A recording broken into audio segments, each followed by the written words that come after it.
For our next guest of Titans Up today, we have Maxwell Ivey. He is the blind blogger.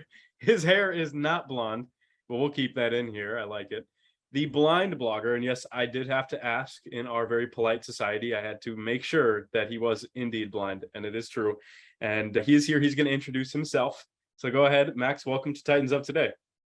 Well, thank you. I appreciate it. I got a good laugh out of that because for some reason, even now, my computer tries to type blonde instead of blind when I use the dictation function. It doesn't matter what device I'm on. So, blogger. Now you got me doing it.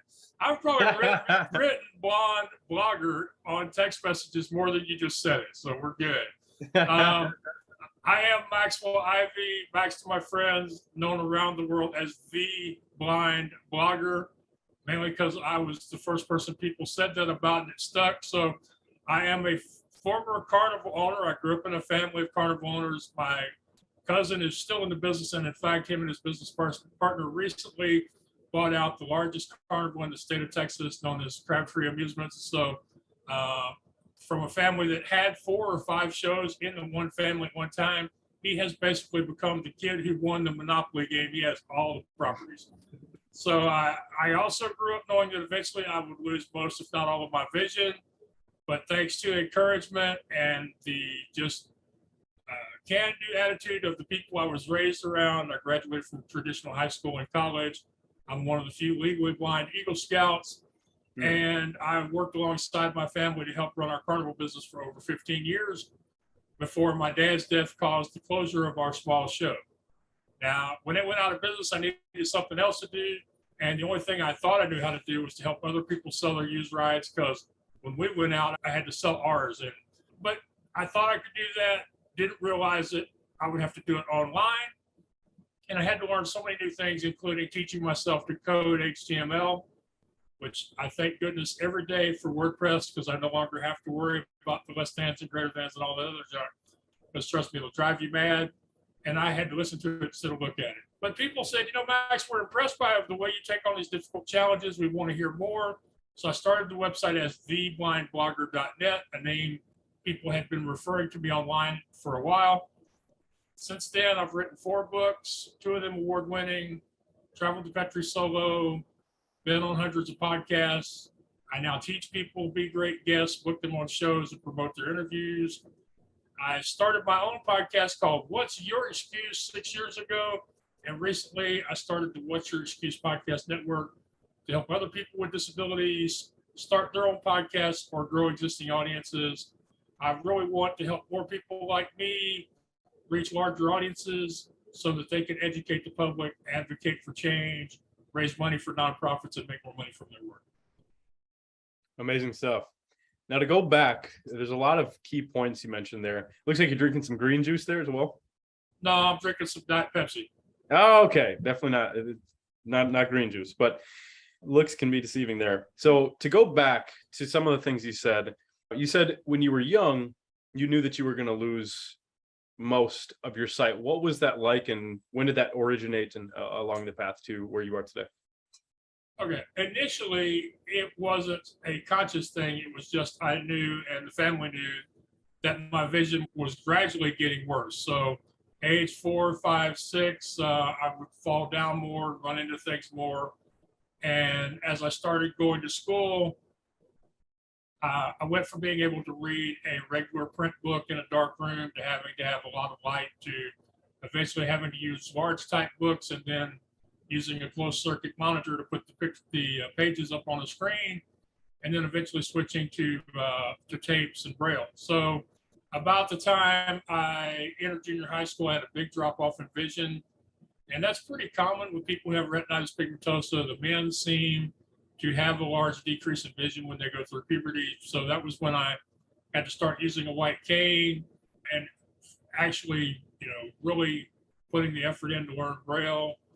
That was the point where it was obvious and, to me, I understood it.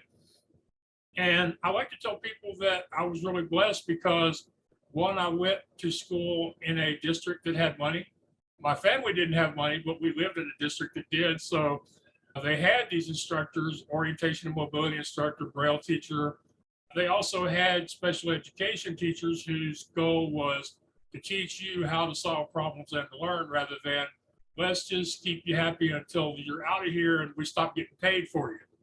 So it's great when you're in a good school, and sadly, not everybody in the country has that opportunity. The other thing is I grew up around a family of carnival owners, and these are people who do things. They are not people who ever really feel sorry for themselves because they don't have the time. And what you learn from an early age in a business like ours, and it applies to farmers and ranchers and people who used to run brick and mortar stores, is you never have all the money, time, or other resources you want. You've always got to find creative solutions. And so in our family, the goal was to make opening. As long as you were open on Thursday or Friday night and people could ride the Ferris wheel and buy a cotton candy and later buy a funnel cake, you had a good week. So if you grow up around people like that, your examples are we find solutions, we don't whine and moan about it, we just get over it and do what we can about it. That's a really strong foundation for when you realize you're actually going to lose your vision. It's not just your eyes are weaker than everybody else's and you have a little more trouble. It's like, no, you're going to be using a white cane, and someday in the future you may have a dog. So having that, plus another thing that I was blessed is in Houston we had a scout troop for visually impaired boys, and I became part of that troop in the beginning of my high school, and had a lot of association with other boys as well as with their parents and scoutmaster and assistant scoutmaster. So a lot of good things along the way that taught me a lot of things that the self-help and motivational gurus talk about, breaking things into small steps. An Eagle Scout starts with merit badges and skill awards, finding the positive, taking actual action. So a lot of things I learned from my family, from scouts, and from teachers has really helped me first as I started to lose more of my vision. And then later on, going through the loss of my dad, the loss of the carnival business, and having to, reinvent myself, for lack of a better word, multiple times by now. So what was the hardest experience then in your life, that's something that you overcame?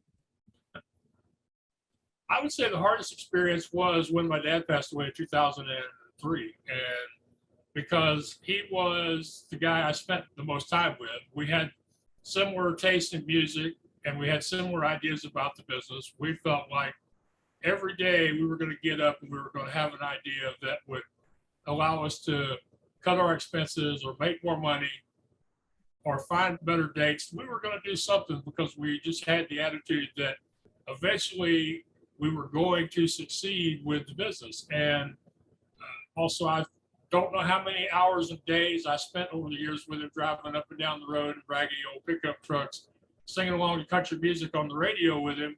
So when I lost him, I lost my best friend, I lost my business partner, I lost a person in the family who had the same vision that I did. And after he passed, there really wasn't anybody else to go. When I would say, we need to do this so we can get better, they would go, no, we need to do this so we can just stay the same and make it from week to week. So it was a big loss. And the other thing that happened after he died was we were able to keep our show going independently for 3 years. But eventually we couldn't pay our insurance and we had to combine our equipment with my uncle's carnival. And he didn't want our rides on his midway. They were older than his stuff. They probably made his midway look bad, if the truth is known. My games weren't really up to being on a big midway. So eventually my games stopped making money and I had to take them down. He did not want my help booking events because that's one of those things that the show owners' families usually guard very carefully because they're always worried somebody's going to blab to somebody and they're going to show up on the lot at the next town and there'll be somebody already there. So I really didn't have a place. Plus, we had competed with them very bitterly over the years. So it was kind of like, okay, I understand we lost, but did we have to lose to these guys? When I say bitterly, I mean stolen answering machine tapes, mail removed from mailboxes, rumors that my dad was dying of cancer, just really mean, bitter stuff between family in the same business. But the one thing I did realize is after I started helping people sell rides after I got off the midway, my mom, brother, and nephew continued to work with their food trailer, but I came home and focused on my business. Is my health is better now, physically, emotionally, mentally, spiritually.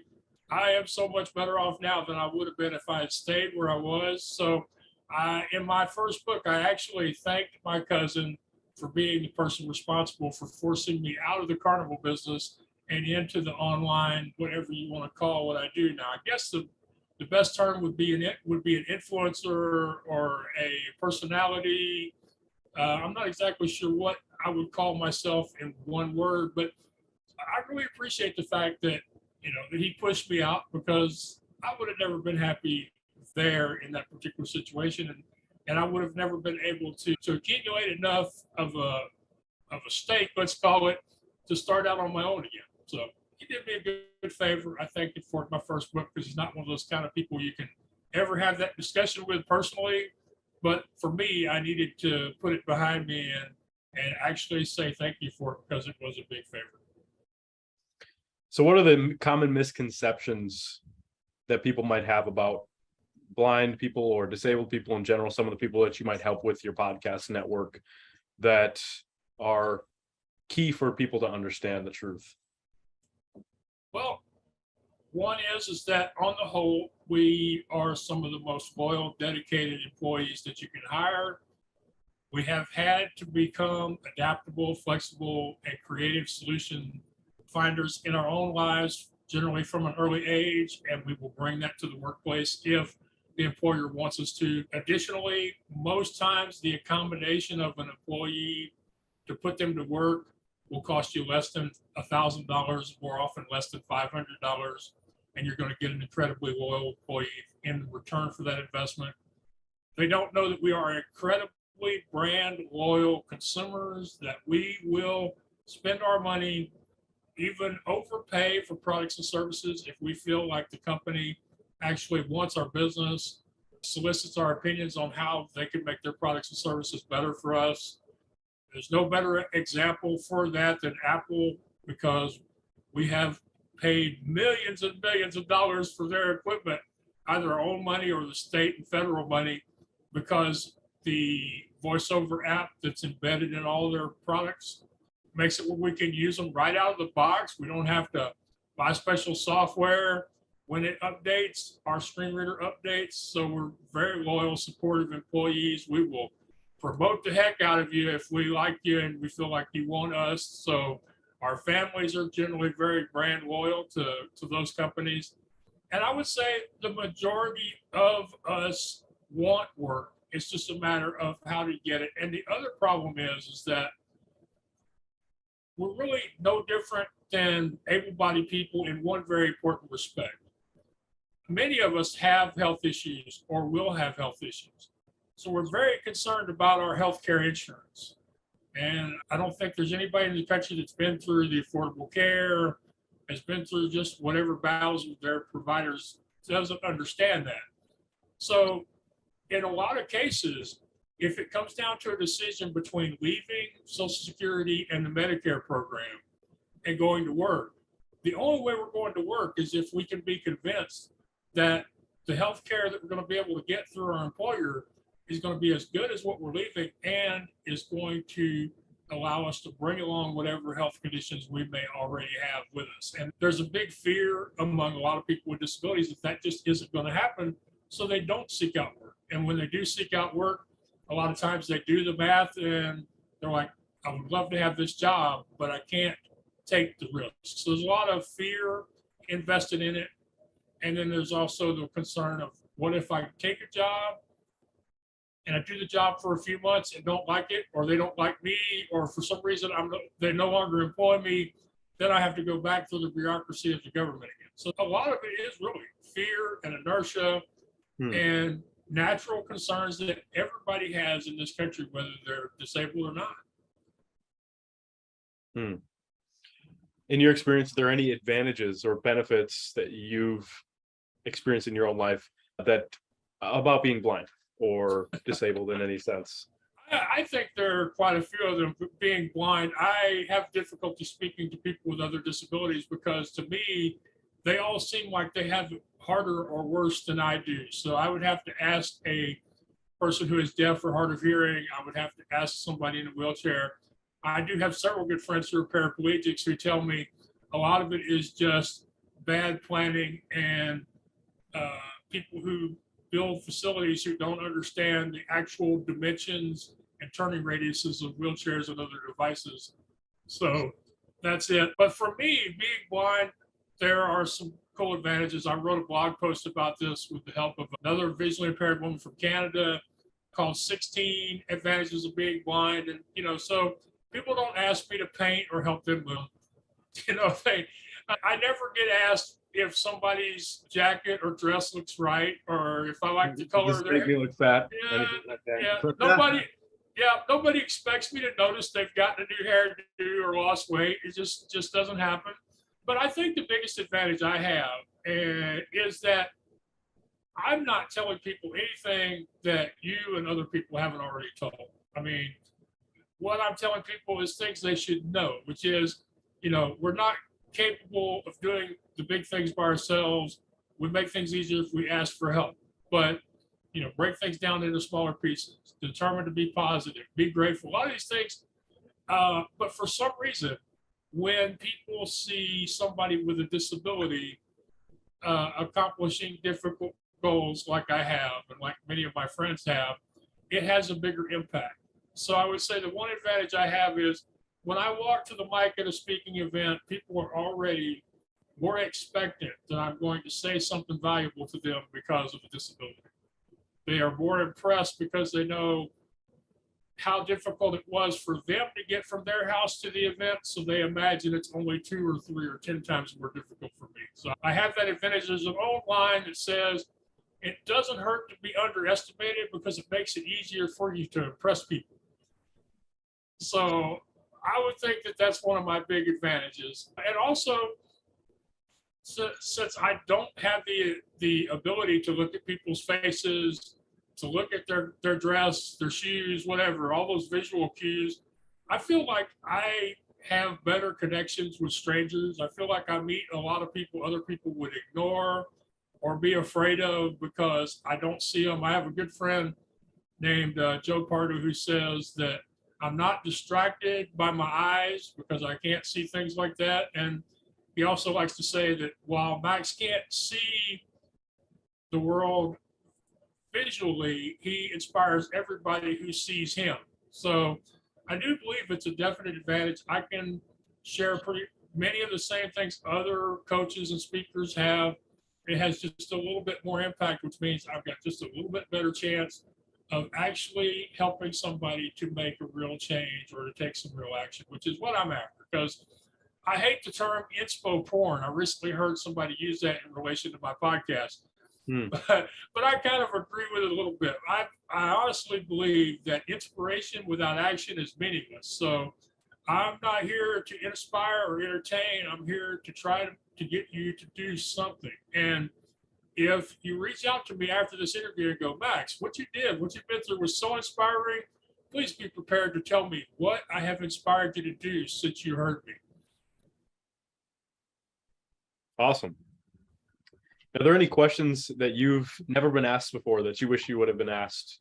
Things you wish you could share? That's a tough question. I've done several hundred interviews over the years. I think the one question nobody ever asks is, Max, did you intend to do all of these many things that you've done? And the truth is, I didn't intend to do none of this. All I intended to do was to build a website to sell used carnival rides. But because I had to go through so much junk to accomplish that, people have found me inspiring. And the following for that domain name 15 years ago led to creating a website. The Midway Marketplace led to the Blind Blogger, which has led to speaking and podcasting and all these other things. But usually it all starts with somebody going, Max, have you ever thought about, or Max, you'd be good at, and most of the time they've been right. The only time anybody's ever been wrong was they told me, Max, you would make a great coach. You've accomplished so many goals in your life. People would probably just for you to get you to help them accomplish their goals. And that was the one time people were wrong, because nobody has ever wanted to hire me for that particular function. And I tried really hard for 2.5 years before finally realizing, hey, Max, they don't want to hire you as a coach, but they do want to hire you as a publicist now. Now take their money and do what they want to hire you for. So, but a lot of this really is just doing the one next thing, whether it was something I had to do, because, with the website, you have to get it online. So I had to learn how to code. And then I had to have a blog, and then I had to have some videos of people's equipment. So a lot of it was doing one thing, and then what followed after that. A lot of it was people challenging me to try new things, and I've done them. And a host last year said, Max, I think you're addicted to challenges. And I told him I didn't like that because it sounded really negative in my ears. But I told him I think I am willing to admit to being comfortable being uncomfortable. So there are times I get distracted by new things or new aspects of things I'm already doing. And I know I should really focus more on what I'm doing right this minute. But I've been, so blessed by the many different things I've found out that I can do. I've gone from a guy who didn't think he could do anything but sell used rides to a guy who basically, there's really not a whole lot I can't do, but there are lots of things that I don't want to do because they don't serve my particular purpose. And I guess the best way I can illustrate this is I love to sing, mostly country. And about a year and a half ago now, I fell in love with this song called Better Together by Luke Combs. But it has a line in the chorus that I didn't like. So I came up with my own words for the chorus, and I put that out there. And a friend said, Max, this is really good. Have you ever thought about writing your own song? And I'm like, no, and I ain't gonna. And I wouldn't know what to do anyway. And her response was, well, why don't you just do it the way you've done everything else? Why don't you do a little bit at a time? Why don't you try writing one line or, come up with one little bit of melody? And so I did that. The next thing I know, I've got this song called If You Don't Ask, which people have really enjoyed because it really makes them understand this whole idea of asking for help and accepting help from others as being a critical part of my success to accomplishing a lot of things I've accomplished. And then from that, somebody said, Max, you're known for this. People saying, if Max can do it, then what's my excuse? So you ought to do something with that. And then just recently, I released my second song, which is, the chorus is, if I can do it, what's your excuse? And as I'm basking in the glow of almost 200 people watching that video on YouTube, somebody goes, Max, you really need to hire a guy and do a music video of this. And I'm like, just shut up. I don't want to hear this. That one will go. That'll be a great music video. One more. And I'm like, yeah, I'm sorry. We ain't going there. Not unless y'all got the money and the people. We ain't going there. Turn that 200 into 200,000. Okay, you are officially off the island, man. You're out of here. You are no longer. And I thought we were going to be friends, but after that, man, I'm not sure. Now he's gonna do yeah, he's like, yeah, he's like, yeah, Max, this is real and authentic, and you need to do a short video or a music video. And I told him, just go away. But that's how things happen. I wrote my first book on a dare. Somebody dared me to write a book in 60 days for a virtual summit. The summit fell through, but I kept writing the book, and roughly 5.5 months later, Leading You Out of the Darkness into the Light, A Blind Man's Inspirational Guide to Success was published. So, that's how things happen. I feel like it's because I'm really open to possibilities. I have a childlike approach to the world where I see so many things as experiences rather than challenges. I mean, to me, for example, if we're through recording this, your audience says, man, why did you have that guy on your podcast? He was horrible. It'll be fine because I've had the experience of spending time with you. I don't think that's going to happen. But a lot of things I've done because I just didn't really worry about it. And that's the one thing I wish I could express to people is this whole idea that I am not smart enough to be scared. I do things without thinking about all the steps I'm going to have to go through to get there. I just push off from the bank and start swimming, to use that kind of an analogy. But I have no way of knowing how to tell other people to do that. And I'm honest enough to admit that I don't know a way to tell people to do that. But I would say the best way to start is to see whatever it is you're trying to do, especially if it's your business. Try to see it as an adventure, as an experience. Try to see it as a sporting competition, if that works for you. But if we see it, as this thing that 80% fail at, that we're going to have to work really hard all the time and not enjoy ourselves, then the odds are you're probably going to fail even more. But that's the one thing I do the most. I really wish I could express it to people where they would understand it. But I'd say if you can approach things with a sense of wonder, adventure, and making it an experience, that goes a long way. And no, we're not recording a music video unless somebody comes along with money and wants to do all the work. So all I have to do is show up and sing. And even saying that is dangerous. That's how I got started doing my podcast. In the event we have time for one more story, I did not want to do a podcast. Hosts of shows I went on kept asking me, Max, you're a great guest. When are you going to start your own show? And I said, no, I ain't doing it. I didn't believe that I could have a conversation and manage the technical stuff. So when I finally started telling hosts to believe me, was I'm one of these, I really have to be in the moment kind of person. So I'll start recording a podcast if somebody were to come along and take care of the technical stuff. So all I have to do is show up and talk.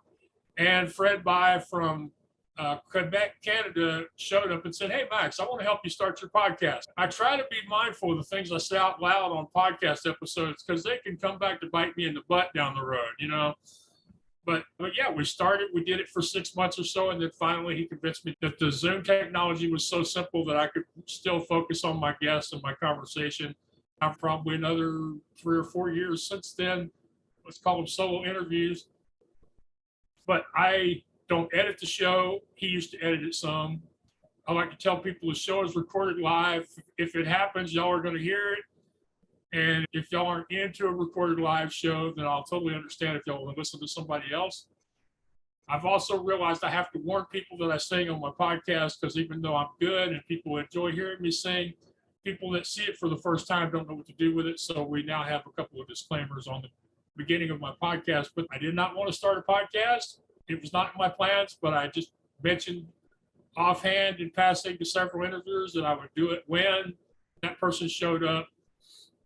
And what I've realized over the years is what I did was I asked for help. I asked for an opportunity. I didn't know I was doing it. And most of the people listening to me don't realize how many times during their day they ask people for help without thinking about it, without knowing they're doing it. But the other person hears them and will reach out to them and go, hey, I feel like you're struggling with something, or I feel like there's something you want to accomplish that I could help you get to, and I would like to help you. And when that happens, if you honestly don't think you need their help or my help, then just say thank you really nicely and go on, because it takes a lot of courage for somebody to reach out and offer to help you. It takes more courage for somebody to offer to help than it takes you to ask for help. So please don't ruin it for the next person they may volunteer to help towards their goals. And I feel like I've been rambling today more than usual. I'm sorry about that. I think it's wonderful. Now, you sparked a lot of questions in my mind, one of which I'd like to focus on is, okay, let's talk about the concept of self-image. If you're familiar with, if you ever heard Psycho-Cybernetics, a very early book that really popularized the term self-image by Maxwell Maltz, highly recommend a read for anybody who watches this. That book says that everything begins in the self-image, every action, every thing someone does. Now, you mentioned you saw yourself as someone who couldn't do that thing, whatever that first thing was, and the next thing, and the next thing, right? Whatever those steps along your journey, your self-image evolved. And you said, well, I could do that now because you went out and did it. You executed. So there's a summation there. You went out, you executed and found creative solutions, kept that state of wonder.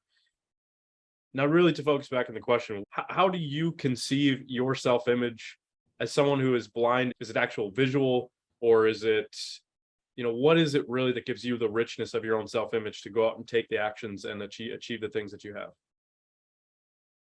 I actually have a lot of trouble with this whole self-image thing because I actually bounce between days where I feel like the superhero that's on my logo and days where I feel like the rest of the world thinks that I am incredibly accomplished, and I don't. I still struggle with the image that I started with, which was I'm just a guy who shows up every day and works his butt off trying to build a business that sells used rides to help support my family. And I've really had to work on changing my self-image and what changes I have made. And like I said, there are some days that they aren't as evident as others, come from the people that have been in my life from the time I started the first website. And I have these three wise women. I have Farnoosh Brock, who helps people leave their 9 to 5 jobs for their own businesses. Robin Hallett, who's an intuitive healer, and Adrian Smith, who I call my blogging mama. She has since kind of retired, but at one time she was known as the blog commenting superstar. And she especially took me under her wing and taught me everything I know about relationship building and relationship marketing. But she was most importantly the one who said, Max, here's what you have to understand. And it's not going to be easy for you, but here's the thing. She said, what makes you compelling is that you have these built-in excuses and you don't use them. There are millions of people in the world who don't have the same problems or roadblocks that you do, but yet they are not doing anything with their lives. They sleepwalk through their days, they are stuck in routines, and they never take any actions at all to do what it is they at least say they would rather be doing. She said, the fact that you have an excuse and don't use it when all these other people, they don't have an excuse and they're not taking action. So that's what makes you compelling. That's what makes you different and unique. And so I have to remember that it's sad, but we live in a world where just showing up and taking the next step each day makes you stand out. So I continue to have trouble with my self-image. And I think I mentioned it to you earlier before we press record. A part of my struggles with my self-image has to do with the fact that I would like to be earning more income off of my interest. But I've come to the point where I'm professionally respected. I'm personally satisfied with the people I'm helping. And someday soon, my piggy bank is going to catch up with the rest of me. But yeah, I struggle with self-image. I do not see myself as the rock star that so many other people see me as. But I continue to do the work. I continue to find things to be excited about. And I just continue to look forward to that time, today, tomorrow, next week, whenever it happens, that we finally have that breakthrough that I and many other people around me know has been coming for a long time. So is that because you see yourself in relation to what your potential to be, being that you've continuously conquered new challenges? Is that discrepancy or the dissonance or the difference between the present perceived that fluctuates versus your actual potential, or is it a different reason? I think that a lot of it is that I have continued to persevere and, like you said, accomplish new things. I like to say I just don't know how to quit, and I keep hoping that the next bend around the river, I'm going to find that one thing. And the other thing that doesn't really fit into the approach of a lot of experts is the idea that you don't have to have just one thing. Now, the work I do to help people get booked on podcasts, writing blog posts for people who are too busy to write for their own podcast, helping other people start new podcasts, public speaking, books, merchandise, an occasional ride sale. All of those things together make me sustainable. And like I say, hopefully the next thing, and I've been really encouraged by the podcast network. The people who have started shows or added their existing shows, they talk about it as if it's a resource that has been severely needed but not available. So we will see. I recently discovered one really important thing about myself in this area, though, and that is that I'm not motivated by material things. And I think that has a little bit to do with the fact that we, especially men, are attracted to things based on our vision rather than on the intellectual descriptions or appreciation. But I have discovered that I can be motivated by things for other people. I have this podcast network. A lot of the people that are on the network or going to be on the network they are people living on disability or living on minimum jobs. So in order for this network to really succeed, Max has to make more money. Max has to bring in more income, either through investors, sponsors, or contributors. So that particular goal makes Max want to be more successful in his own business of being a consultant. I have a younger brother who works at Walmart and has many health problems. So one of my new goals is I want to put him to work for me with health insurance that's better than what he has at Walmart. And all of that takes money. One of the things that has really helped me is motivation, because for the longest time, my motivation was sustainability. It was, let's get to a point where we have regular, reliable income and not aspire for 4 figures, much less 6 or 7 figures. And that still isn't my ultimate goal.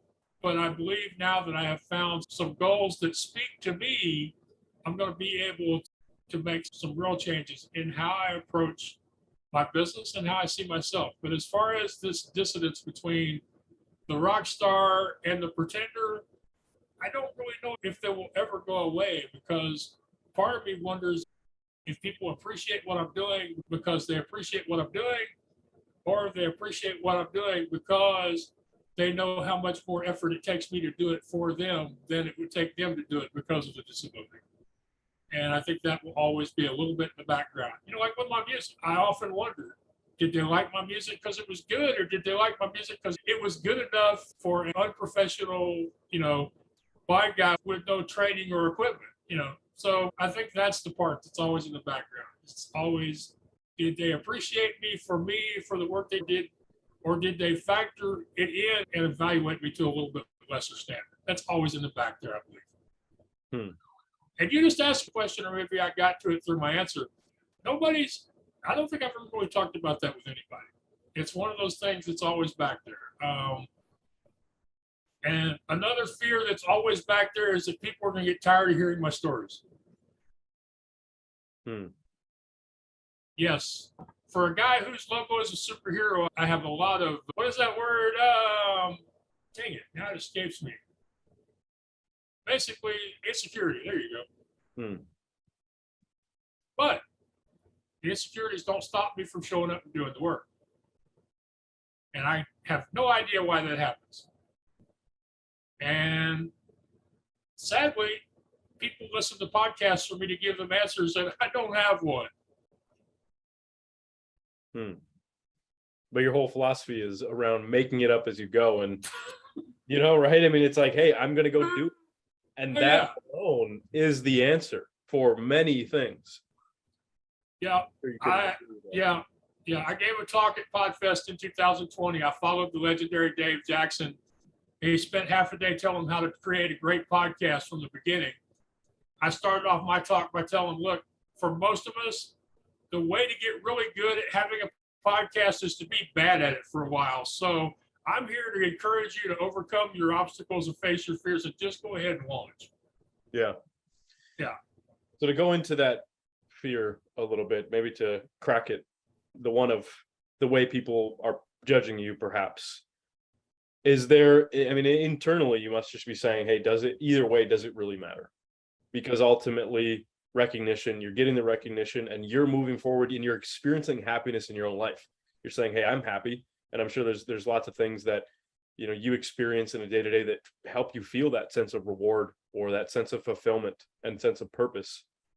And regardless if someone thinks A or B, well, you're still you.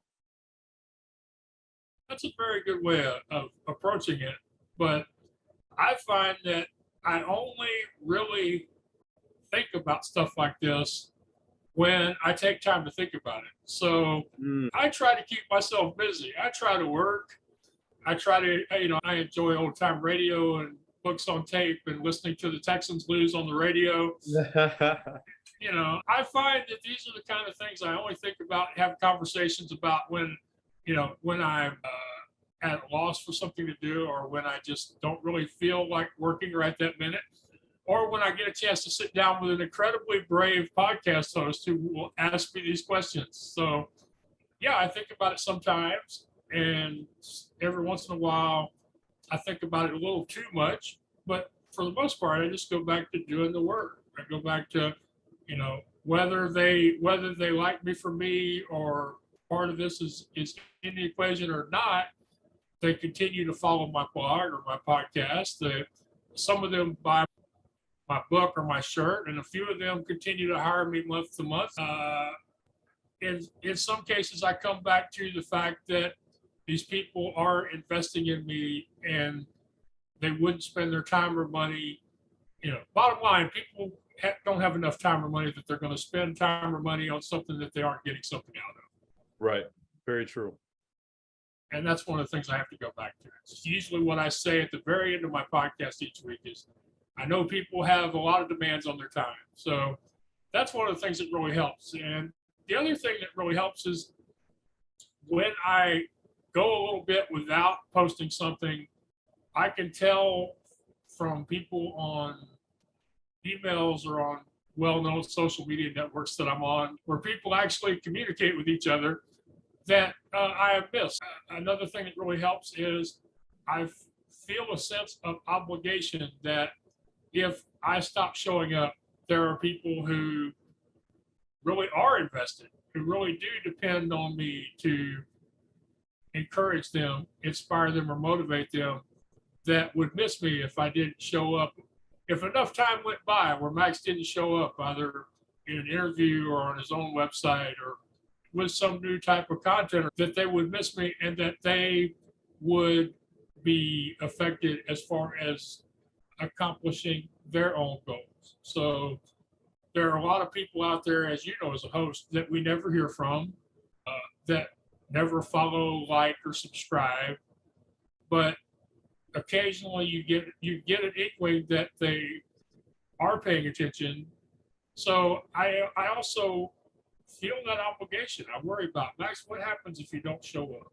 And that may sound a little bit egotistical, but I've gotten enough people over the years who have left nice comments on my website or have sent direct emails to me that I just feel like I owe them. And that also helps on days where I'm not sure if they like me for me or if the disability plays into it somewhere. And if any of my friends who are also disabled see this podcast, I'm probably going to get a lot of grief over it. But I choose to be honest in most all things, and I find that by hiding things like this, I don't help anybody. And there may be somebody who watches this who's been feeling the exact same thing, but didn't know how to express it or was afraid to express it. I like to approach things by the line many coaches have used on me. Many coaches and experts that I've taken those exploratory calls with over the years have said, Max, I know your brand is authenticity, but could you be a little less authentic? So preposterous. Preposterous. Yeah, I can't say that word. Me either. It's a hard one. But yeah, I think that's part of it. Sense of obligation, and like you said, or we agreed that people don't continue to invest in something if they don't appreciate it. Certainly.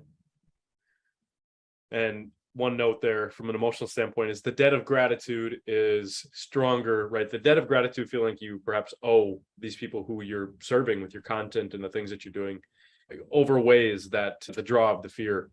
And one thing as well to add to that, I'll have to recollect, so perhaps I'll ask another question, but just very emotionally moving. Yeah, definitely just resonating with me very heavily, just taking your action and living as who you are naturally. But it has returned to me.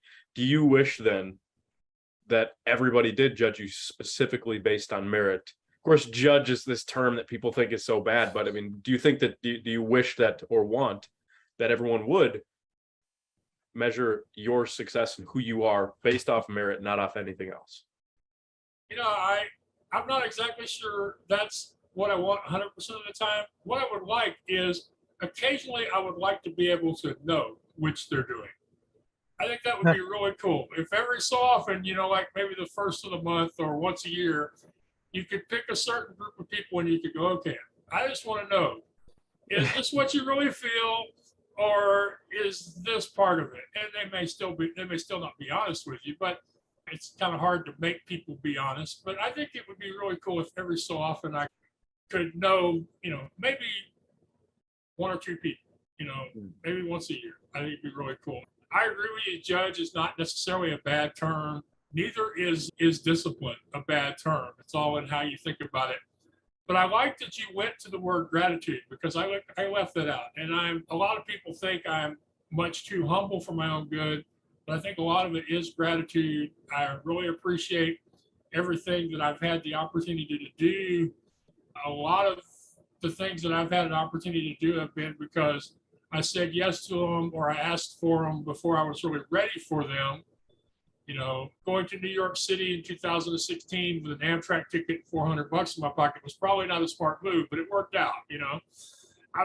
So I'm very grateful. I actually have a saying. I know a lot of people are familiar with the idea of a vision board. You have some place where you keep pictures and expressions of things you want to accomplish or accumulate.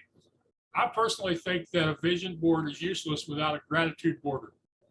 So, put things around the edge of that vision board that remind you of things you've already accomplished. And that is one of the things I'm really good at. Is I appreciate the people who have helped me and continue to help me. I appreciate the opportunities I've had. I appreciate the experiences I've had, even the bad ones.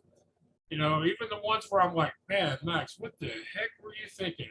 And I also appreciate the scary ones, the ones where I didn't think I was good enough or ready, but I did it anyway. All these experiences have value. They've made me who I am.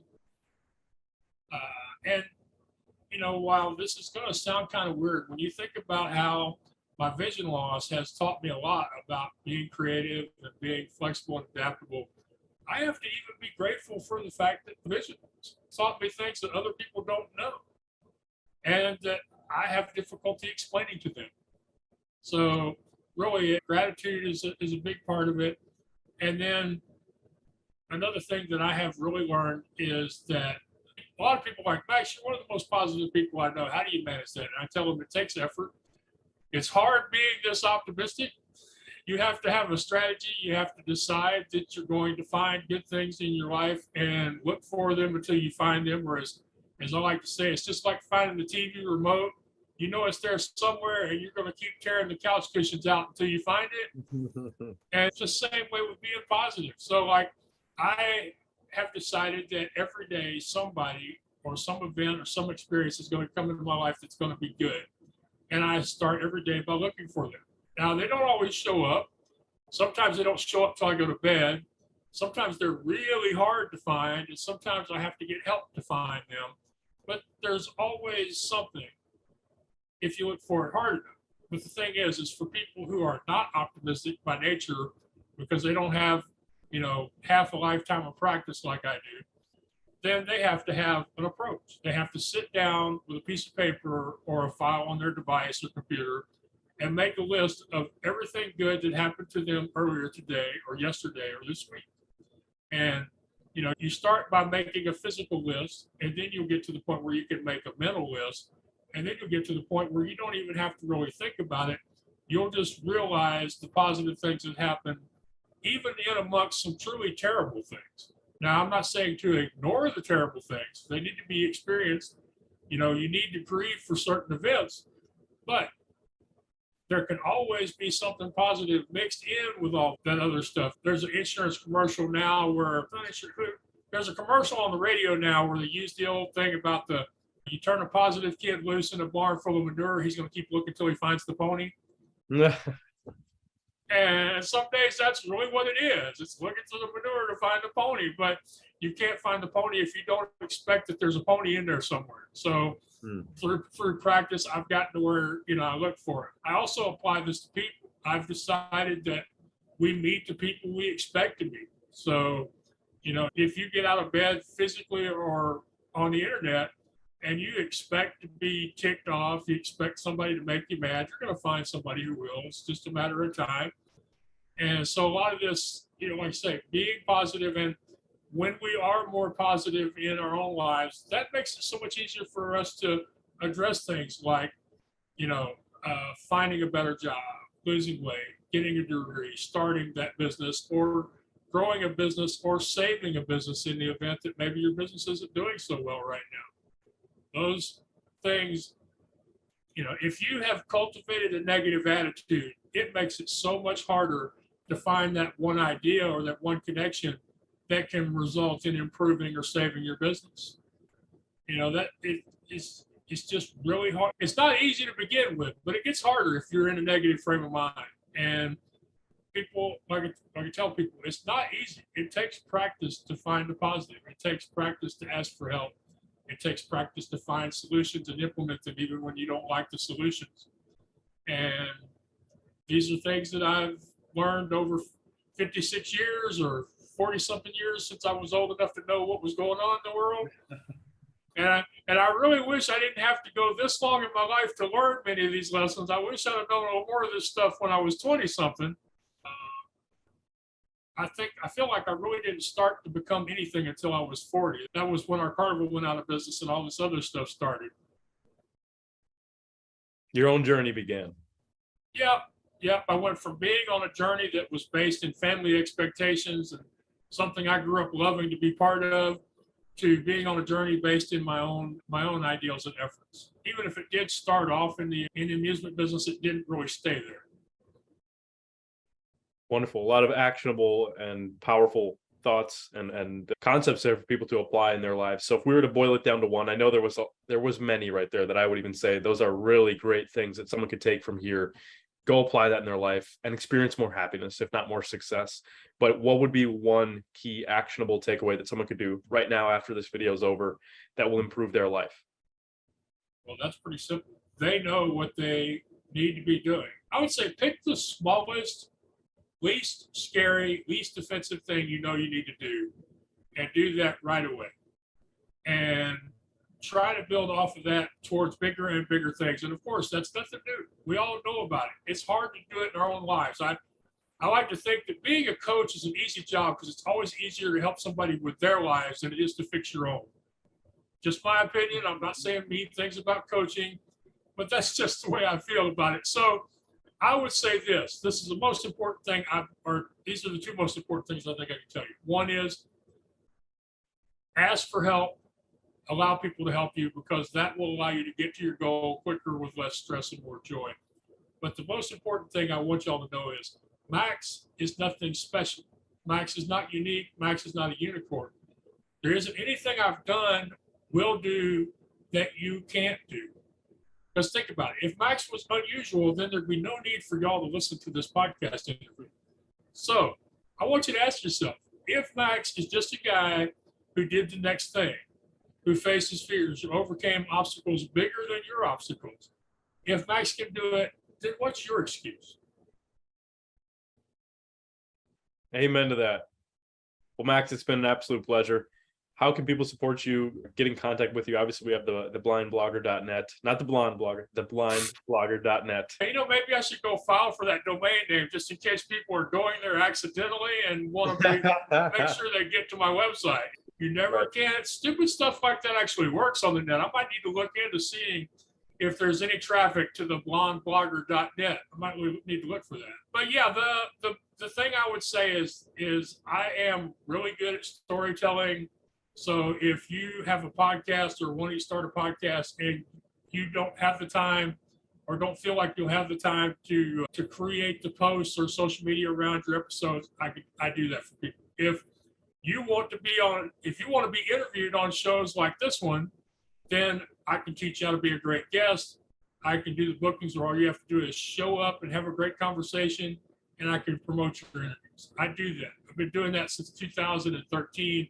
So I'm coming up on 10 years and on 1,000 podcast interviews booked combined between me and my friends and clients. And finally, if you know anybody with a disability, or if you are part of an organization that supports people with disabilities, I'd appreciate it if you'd visit wyexcuse.com. That's the home of the What's Your Excuse Network. We could use people who want to volunteer their services in the area of website design, audio editing. We could use people who want to make straight up contributions or want to invest. And we're always looking for new sponsors, either of the individual shows or of the network. The whole goal of the network is to help people grow their audiences, whether they're new show hosts or whether they've been online for a while. Because the one thing that most of y'all know is it is really difficult to be a individual business owner. It is even tougher being an individual blogger or an individual podcast host. So we're trying to use a sense of community to help each other, but we can certainly use y'all's help as well. And again, that website is wyexcuse.com. And you've already mentioned the blindblogger.net. On most social media, I'm Maxwell Ivey, but that all goes back through the website because obviously that's where I want y'all to go is the blindblogger.net. And really, if y'all have any questions for me, if you want to tell me I did good, or if you want to tell me I'm full of hot air, whatever, use the contact form on my website. I want to make sure y'all know this. Y'all don't have to be somebody that wants to hire me, book me, or buy something from me to reach out to me. Because I honestly believe that every time I connect with somebody new, that's an opportunity for friendship. That's an opportunity for me to help somebody else that may be struggling on their own journey. And who knows, you may be somebody who can help me as well. But we can't do that if we never talk to each other. So reach out via the contact form on the website. And one other thing I want to make sure I mention is I've been doing podcast interviews since 2013 because I didn't have any other way of connecting with people. I'm blind. I didn't have anybody to help. I live in the suburbs with no transit options. So doing interviews was the only way I could really connect with people face to face, so to speak.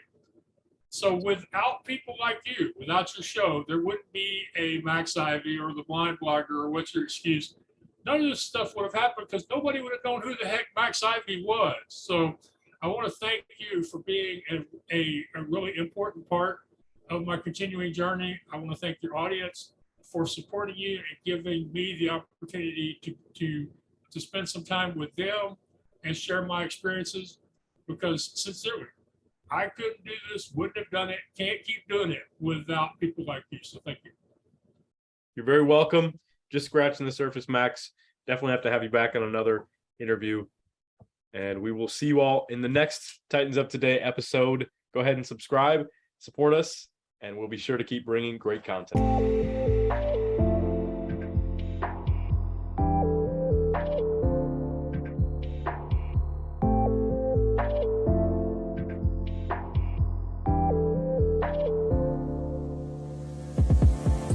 Hey everyone, thank you for watching this episode of Titans Up Today. What did you learn from it? Make sure to drop a comment below with your most valuable insight so that other people can engage in the conversation around what this speaker brought to the table.